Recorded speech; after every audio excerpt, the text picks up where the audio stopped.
بنفسه وإهانة هذا المقام بإصراره على بقاء النائب العام حتى الآن رغم صدور المحكمة، وفي كلام بيتقال إن هيئة قضايا الدولة هتعمل طعن. وأنا يعني شايف إن لو حصل طعن ده هيبقى بقى مش سبة، ده هيبقى عار على الرئيس مرسي وعار على جماعة الإخوان المسلمين انها تصمم على إهانة القانون. حضرتك هتقري حيثيات الحكم اللي فيه، يعني كما قرأت عودة المستشار عبد المجيد محمود.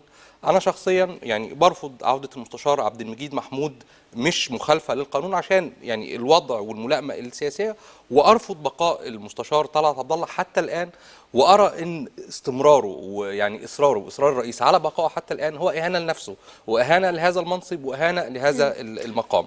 وعايز أقول لحضرتك برضو حاجة، عشان يعني كان في حوارات سياسيه بعد وثيقه الازهر لنبذ العنف بيننا وبين الاخوان اللي حضرتك كنت موجود فيه وجبهه الانقاذ، وكان جزء منها فكره تغيير النائب العام.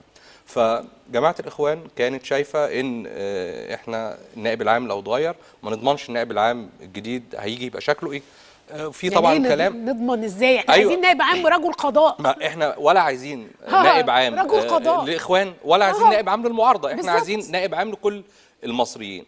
حتى الآلية اللي انت حطيتها في الدستور اللي احنا قلنا عليه لا انت مش عايز تحترمها، من المنطقي ان خلاص يعني بعد ما صدر الدستور وتم الاستفتاء عليه يتم تغيير النائب العام. لكن بقى الكلام في جدل قانوني، ده اعلان دستوري، فكرة ده الاصرار سيادي. اصرار يا مصطفى، ليه اصرار؟ ما هو كل ما زاد اصرارهم على هذا النائب العام هناك شعور اذا هذا هو رجلهم في النيابه العامه، هذا الرجل هو الذي يعصف بالحريات. فكرة الاصرار دي اخطر حاجه، دي اخطر حاجه، انك تشكك الناس في هذا المنصب وتشكك الناس في هذا الشخص. لان انا هروح اتقاضى عند مين دلوقتي؟ انا يعني شايف ان في عداله انتقائيه، شايف بلاغات بيتم تحريك الدعاوى فيها، في بلاغات لا تتم، في ناس بيتم استدعائها، في ناس لا يتم استدعائها، في ناس بيتعمل لها ضبط واحضار. طيب خلونا نحاول ان نفصل بيان او حيثيات الحكم، لان انا اعتقد انها الحقيقه حيثيات يعني دقيقه جدا، شارحه وافيه لقرار